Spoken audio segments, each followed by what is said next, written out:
Exposition of the Divine Principle. Introduction.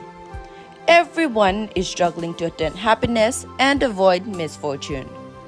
From the commonplace affairs of individuals to the great events that shape the course of history, each is at root an expression of human aspiration for ever greater happiness. How, then, does happiness arise? People feel joy when their desires are fulfilled. The word desire, however, is often not understood to its original sense, because in the present circumstances our desires tend to pursue evil rather than good. Desires which result in injustice do not emanate from the person's original mind. The original mind is well aware that such desire lead to misfortune. Therefore, it repels evil desire and strives to follow the good. Even at the cost of their lives, people seek for the joy that can enrapture the original mind. This is the human condition. We grope along paths to cast off the shadow of death and search for the light of life. Has anyone realized the joy in which the original mind delights by pursuing evil desires? Whenever such desires are stated, we feel unrest in our conscience and agony in our heart. Would a parent ever instruct his child to be evil? Would a teacher deliberately install unrighteousness in his students? The impulse of the original mind, which everyone possesses, is to abhor evil and exalt goodness. In the lives of righteous people, one can see an intense struggle to realize goodness by single-minded following the desire of original mind. Yet, since the beginning of time, not every one person has abided strictly by his original mind. As St. Paul noted, none is righteous. No, not one. No one understands. No one seeks for God. Confronted with the human condition, he lamented, "For I delight in the law of God in my inmost self, but I see my members another law or war with the law of mine, and making me captive in the law of sin which dwells in my members. Wicked man I am." We find a great contradiction in every person. Within the self-same individuals are two opposite inclinations: the original mind that desires goodness and the evil mind that desires wickedness. They are engaged in a fierce battle, striving to accomplish two conflicting purposes. Any being possessing in the contradiction within itself is doomed to perish. Human beings have acquired this contradiction, live in the brink of destruction. Can it be that human life originated with such a contradiction? How could being with a self-contradictory nature come into existence? If burdened by such a contradiction from inception, human life would not have been able to arise. The contradiction, therefore, must have developed after the birth of human race. Christianity sees this state of destruction as the result of human fall. Can anyone dispute that the human condition is fallen? When we realize the fact that, due to fall, we have arrived at the brink of self-destruction, we make desperate efforts to resolve the contradiction within. We repel in evil desires coming from our evil mind and embrace the good desires springing from our original mind. Nevertheless, we have been able to find the ultimate answer to the question, what is the nature of good and evil? We still do not have an absolute and defined truth which can enable us to distinguish. For example, which of the two, theism or atheism, is good and which is evil? Furthermore, we remain entirely ignorant of the answer to such questions as what is the original mind, that wellspring of good desires? What is the origin of evil mind that incites evil desires in opposition to the original mind? What is the root cause of the contradiction that brings people to ruin? In order to ward off evil desires and follow good desires, we must overcome this ignorance and gain the ability to distinguish clearly between good and evil. Then we can take the path to the good life that the original mind seeks. Considered from the viewpoint of the intellect, the human fall represents humanity's descent into ignorance. People are composed of two aspects, internal and external, or mind and body. Likewise, the intellect consists of two aspects, internal and external. In the same way, there are two types of ignorance, internal ignorance and external ignorance. Internal ignorance, in religious term, is spiritual ignorance. It is ignorance of such questions as what is the origin of human being? What is the purpose of life? What happens after death? Do God and the next world exist? What is the nature of good and evil? External ignorance refers to ignorance of natural world, including the human body. It is ignorance of such issues as what is the origin of physical universe? What are the natural laws governing all phenomena? From the dawn of history until today, human beings have ceaselessly searched for truth with which to overcome both types of ignorance and attain knowledge. Humanity, through religion, has followed the path of searching the internal truth, and through science has followed the path of seeking external truth. Religion and science, in their own spheres, have been the methods of searching the truth in order to conquer ignorance and attain knowledge. Eventually, the way of religion and the way of science should be integrated and their problem resolved in one united undertaking. The two aspects of truth, internal and external, should develop in full consonance. Only then, completely liberated from ignorance and living solely in goodness in accord with the desires of the original mind, we will enjoy eternal happiness. We can discern two word courses in the search for solution to the fundamental question of human life. In the first, people have searched within the resultant, material world. Those who walk this path, believing it to be the supreme way, kneel before the glories of highly developed science. They take pride in its omnipotent and material comfort it provides. Nevertheless, can we enjoy full happiness founded only upon external conditions that satisfy the flesh? The advantage of science may create a comfortable social environment in which we can enjoy abundant wealth and prosperity. But can that only truly gratify the spiritual desires of the inner self? The passing joys of those who delight in the pleasure of the flesh are nothing compared to the bliss experienced by those on the path of enlightenment, who find joy in the midst of simple poverty. Gautama Buddha, who abandoned the luxuries of the royal palace and became enraptured in the pursuit of the way, was not the only one who wandered about homeless while searching for his heart's restless place.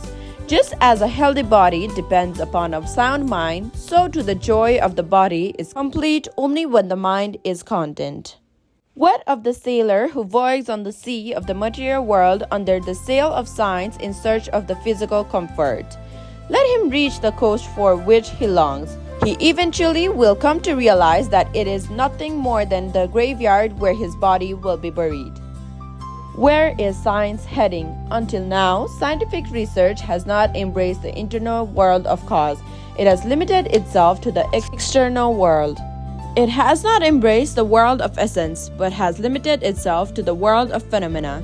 However, science today is entering a new phase. It is compelled to elevate its gaze from the external and resultant world of phenomena to the internal and causal world of essence. The scientific world has begun to recognize that science cannot achieve its ultimate goal without a theoretical explanation of the causal, spiritual world. When the sailor who has completed his voyage in search of external truth under the sail of science adds another sail, the sail of religion, and embarks on the new voyage in search of internal truth, he finally will be headed towards the destination for which his original mind yearns. The second course of human endeavor is the attempt to answer the fundamental questions about human life by transcending the resultant world of phenomena and searching in the world of essence. Undeniably, philosophies and religions which have pursued this path have made many contributions.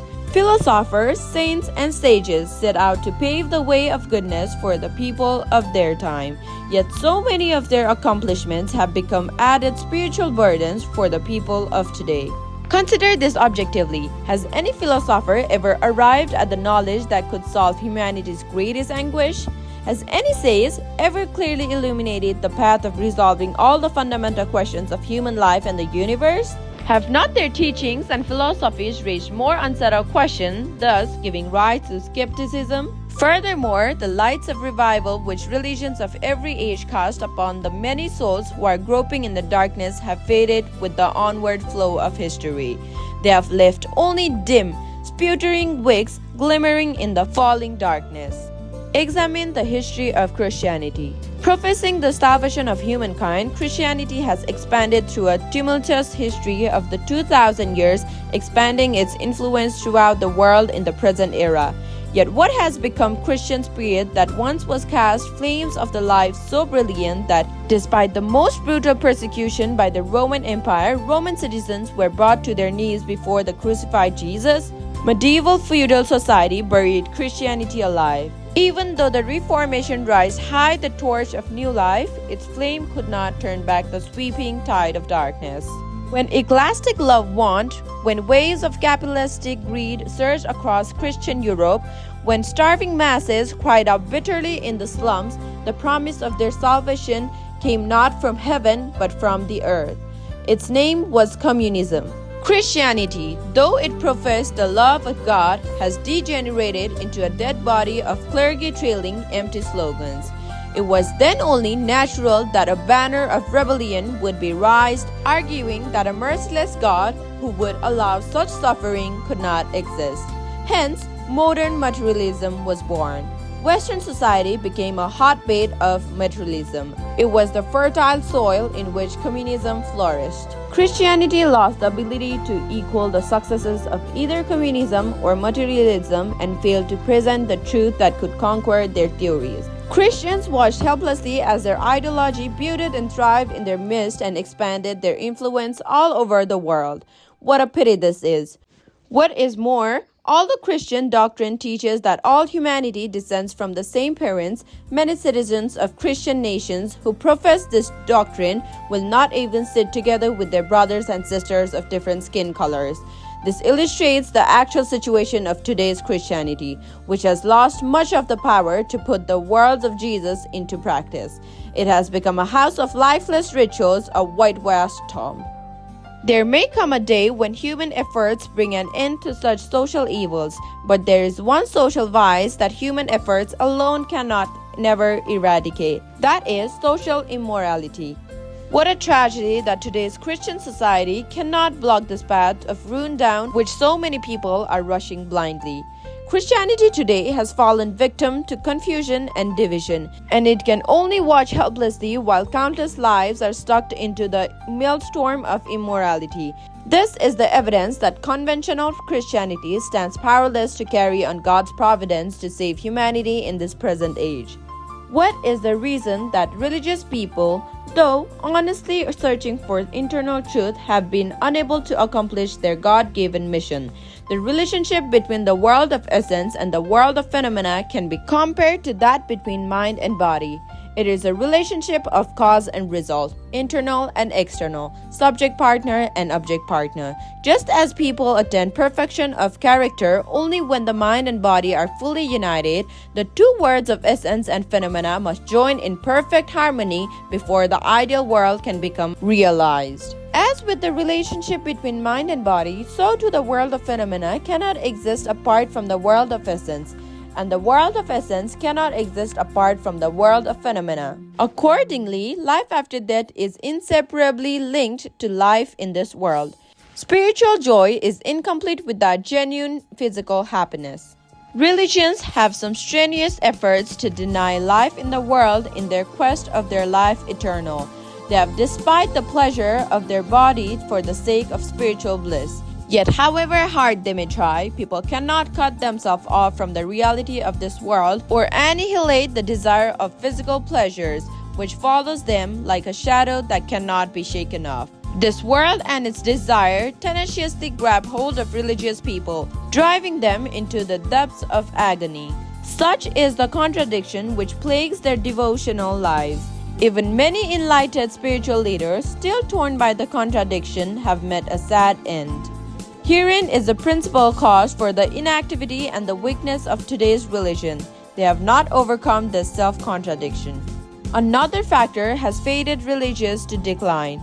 In step with the process of science, the human intellect has become highly sophisticated, requiring a scientific approach to understanding reality. The traditional doctrine of religion, on the other hand, are largely devoid of scientific explanation. That is to say, the current interpretation of internal truth and external truth do not agree. The ultimate purpose of religion can be attained only when one first believes in one's heart and then puts it into action. However, without first understanding, beliefs do not take hold. For example, it is in order to understand the truth and thereby solidify our beliefs that we study Holy Scriptures. Likewise, it was to help the people understand that he was the Messiah and thereby lead him to believe in people, that Jesus performed miracles. Understanding is the starting point of knowledge. Today, however, people will not accept what is demonstrable by the logic of science. Accordingly, since religions are now unable to guide people even at the level of understanding, much less to believe, they are unable to fulfill their purpose. Even internal truths demanding logical and convincing explanation. Indeed, throughout the long course of history, religions have been moving towards the point where their teachings could be elucidated scientifically.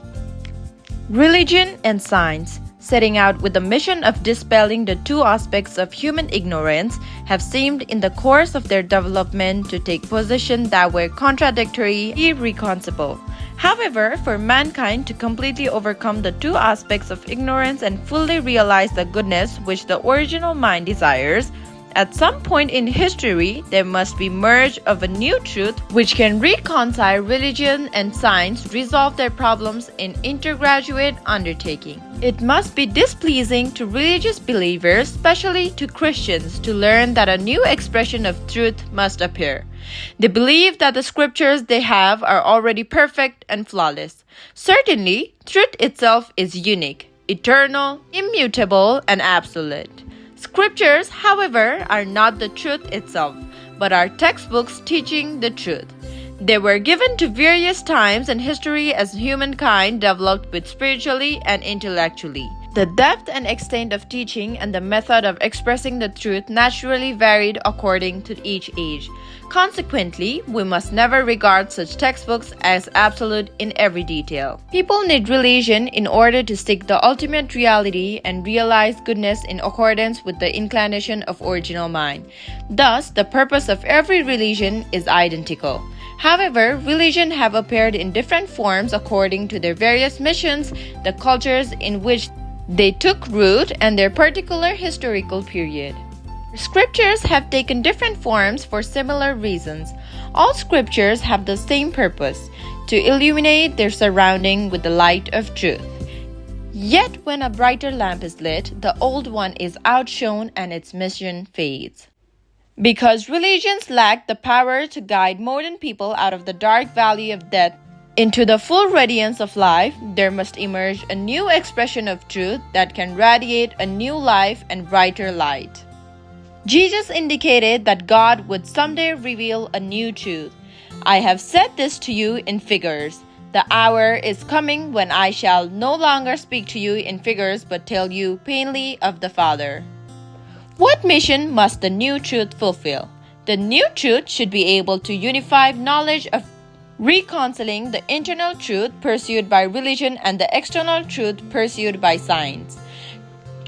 Consequently, it will enable all the people to overcome two types of ignorance, internal and external, and fully comprehend the two types of knowledge. Next, the new truth should lead fallen people to block the ways of their evil mind and to pursue the goal of the original mind, enabling them to attain goodness. It should guide people to remove the double-mindedness that sometimes seek good and sometimes evil. It should empower religious people to overcome the contradiction they face in their struggle to live according to the way. For fallen people, knowledge is the light of life holding the power of revival, while ignorance is the shadow of death and the cause of ruin. Emotions cannot beget true sentiments, and in the absence of knowledge and emotion, the will to act cannot arise. Without the proper functioning of emotions, intellect, and will, one cannot live the life of a true human being. If we are created in such a way that we cannot live apart from God, then surely our ignorance of God consigns us to walk miserable paths. Though we may diligently study the Bible, can we really say that we know clearly the reality of God? Can we ever grasp the heart of God? The new expression of truth should be able to reveal the heart of God. His heart of joy at the time of creation, the broken heart he felt when humankind, his children, whom he could not abandon, rebelled against him, and his heart of striving to save them throughout the long course of human history, woven of the lives of people who are inclined towards both good and evil, is filled with struggle. Today, external conflicts, battle over property, people, and territory are gradually diminishing. People are coming together, transcending the differences between races. The victors of World War II liberated their colonies, gave them equal rights with the great power, and included them as the member of United Nations. Together, they are working towards a world order. Hostility and discord in international relations have been mitigated as economic concerns come to forefront and nations are cooperating to construct common markets. Culture is freely circulating, the traditional isolation of nations is being overcome, and the cultural distance between East and West is being bridged. Nonetheless, one final and inseparable conflict remains before us: the war between democracy and communism. Although each side has equipped itself with fearsome weapons and is pitted against the other in readiness of battle, the core of their conflict is internal and ideological. Which side will triumph in the final ideological conflict? Anyone who believes in the reality of God will surely answer that democracy will win. However, democracy does not possess any doctrine which can win over communism, nor does it have the power to do so. Therefore, in order for God's providence of salvation to be completely fulfilled, this new truth should be first elevated an idealism of democratic world to a new level, then use it to assimilate materialism, and finally bring humanity into a new world. This truth must be able to embrace all historical religions, ideologies, and philosophies and bring complete unity among them. Some people do, indeed, refuse to believe in religion. They disbelieve because they do not know the reality of God and life after death. Yet, however strongly they would like to deny the realities, it is human nature to accept and believe in them if they can be proven scientifically. Moreover, heaven has implanted in human beings a nature such that those who place their ultimate purpose of life in the material world will eventually come to feel a great void and emptiness in their hearts. When people come to know God through the new truth and encounter the reality of spirit world, they will realize that they should not set their ultimate purpose of life in the material world, but instead should look to the eternal world. They will walk the path of faith, and when they reach their final destination, they will meet as brothers and sisters. If all the people are to meet as brothers and sisters by virtue of this one truth, what will the world be like? Under the light of new truth, all those who have struggled over the long course of history to dispel the darkness of ignorance will gather. They will form one great family. Since the purpose of truth is to realize goodness, and since God is the origin of goodness, God will be the center of the world founded upon this truth. Everyone will adore and serve God as their parent and live in harmony with each other in brotherly love. It is human nature that when people wrong their neighbor for selfish ends, they suffer more from pangs of conscience than they benefit from the enjoyment of unrighteous gains. Anyone realizing this will restrain himself from hurting his neighbor. But were genuine brotherly love to overflow from the depth of people's heart, they would no longer wish to do anything that would cause pain to their neighbor. How much more would it be true in the society of people who can actually feel that God, who transcends time and space and observe their every act, wants them to love each other. Therefore, once the sinful history of humanity has come to an end, a new historical era will begin wherein people simply will not commit sins. The reason why people who believe in God continue to commit sins is because their faith in God has been merely conceptual. It has not touched their innermost feelings. Who among them would ever dare to commit sin if they experienced God in depths of their being? Would they not tremble if they felt the reality of heavenly law that those who commit crimes cannot escape the destiny of hell? The world without sin, which has been described, this long-shot goal of humankind, may be called the kingdom of heaven. Since the world is to be established on the earth, it may be called the kingdom of heaven on earth. We can conclude that the ultimate purpose of God's work of salvation is to create the kingdom of heaven on earth. It was explained above that human beings failed and that this fall took place after the human race originated. If we accept the existence of God, then it is obvious what kind of world God originally wanted to realize before the fall of the first human ancestors. It suffices to say that the world was to be the kingdom of heaven on earth, wherein God's purpose of creation would bear fruit. Due to the fall, human beings failed to establish this world. Instead, they fell into ignorance and built a sinful world. Since then, fallen human beings have unceasingly struggled to restore the kingdom of heaven on earth, the world God originally intended to create. Over the long course of history, they have sought for truth, both internal and external, and have striven to pursue goodness. Thus, behind human history is God's providence to restore a world where the purpose of God's creation is fulfilled. Accordingly, the new truth should guide fallen human beings to return to their original state. To do this, it must reveal the purpose of which God created humankind and the universe, and teach about the process of their restoration and its ultimate goal. Did human beings fall by eating a fruit called the fruit of the tree of the knowledge of good and evil, as is written literally in the Bible? If not, then what was the cause of the fall? The new truth must answer these questions and other questions which have pained and troubled the minds of profound thinkers throughout the ages. Why did the God of perfection and beauty create human beings with the potential to fall? Why did the omniscient and omnipotent God not prevent the fall, even though he was aware that they were falling? Why did God not save the sinful humankind in an instant with his almighty power? As we marvel the scientific law concealed in the natural world, we can deduce that God, its creator, truly is the very origin of science. If human history is God's providence to restore the world wherein his purpose of creation is fulfilled, it must be that God, the master of all laws, had led the long providence of restoration according to an orderly plan. It is our most urgent task to comprehend how the sinful history of humanity began. With formulas and laws that govern the course of providence, how history will be consummated, and finally into what kind of world humanity will enter. The new truth must offer answers to all of that deeper questions of life.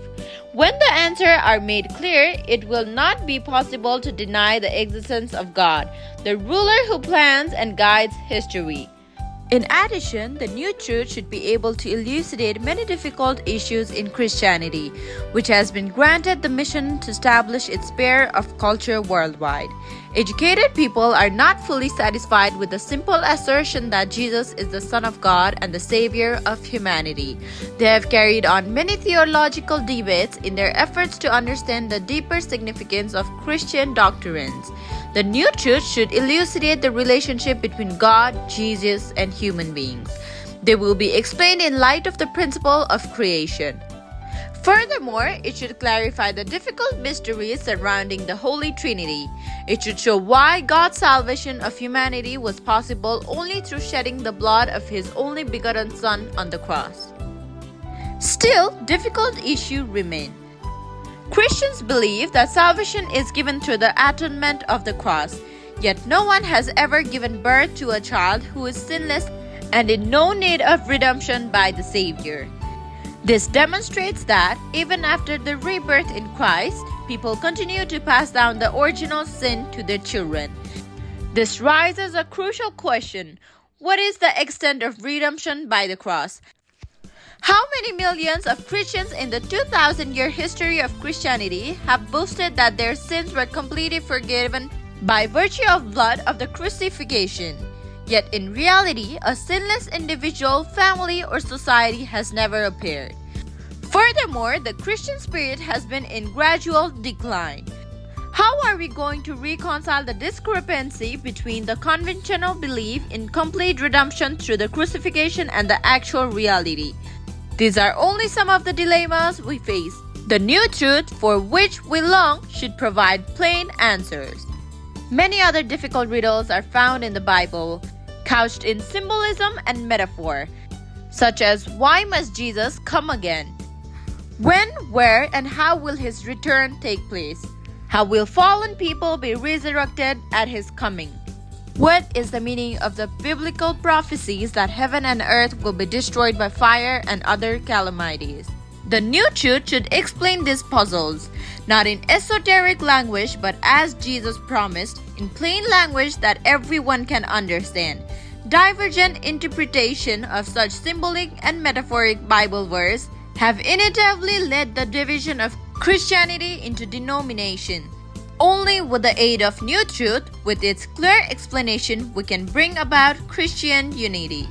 This ultimate life-giving truth, however, cannot be discovered through an exhaustive investigation of scriptures or scholarly texts, nor can it be invented by any human intellect. As is written in the book of Revelation, you must again prophesy about many people and nation and tongues and kings. The truth must appear as a revelation from God. With the fullness of time, God has sent one person to this earth to resolve the fundamental problems of human life and universe. His name is Myung. For several decades, he wandered through the spirit world so vast as to be beyond imagining. He trod a bloody path of suffering in search of truth, passing through tribulation that God alone remembers.